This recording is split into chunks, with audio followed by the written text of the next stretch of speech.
पोलिसांचं. तर आता आपली गावात काम करणारी माणसं नोटिसा गुन्हे काय नवीन आहे का? हाय का नवीन आपल्याकडे? येत असतात नोटिसा, आंदोलन होत असतात, गुन्हे दाखलच होत असतात, पण त्याचा विचार करून कुठे थांबत असतात का? थांबतात का? आता आवाज काय ना तुमच्या थांबतात का नोटिसा?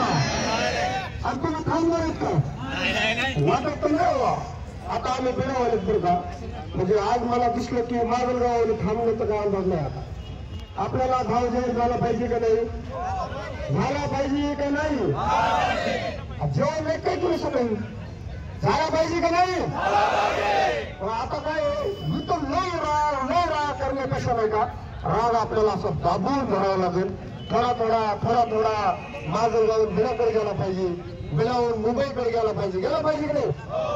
आता निवडणुकाने आलं बरं का, आम्हीच लोकांच्या दारात जातो, आम्हाला अपेक्षा माहितीच लोकांच्या काय.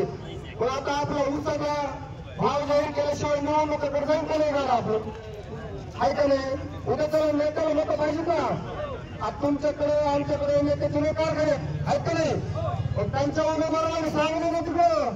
आता शेतकरी त्याच वेळेस राहण्यास घेऊन देणार आहे ज्यावेळेस भाव देणार आहेत. ते आपलं काय बरं का, पश्चिम महाराष्ट्र म्हणलो की 3,500 आणि आपल्याकडे 2400, म्हणजे तिथल्या साखरेतून आपल्या साखरेचा बदल आहे का? त्यांची रोज गोड आहे आणि आपली 65 आहे का? नाही, म्हणजे आपल्याकडे लॅबोरेटरी आहेत, आपल्याला तपासावं लागेल ना आपलं 65 कसं, त्यांचं गोड कसं, ह्या पण गोष्टी करायच्या आहेत.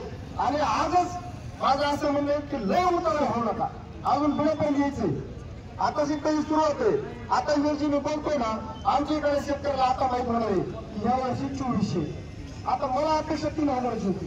मी म्हणलं आपलं ऊस तोडून देता येईल 4 एकर ऊस आपल्याकडे आणि त्याचे पैसे निवडणूक लढता येईल, जे काय खर्च ते देता येईल. 2400 म्हणले की अर्धे पैसे वाटायची अडचण झाली. आता निवडणुकीला आपल्या गाडीत पेट्रोल टाकायची अडचण झाली ना, थोडं कमी 4 गाव फिरावं लागेल. अशी परिस्थिती झाली आणि ही गोष्ट होऊ नये म्हणून तुमची सुरुवात झाली. मला पण सुरुवातीला वाटलं होतं, मी जगदीश काकाला म्हणलं लोक येतील का?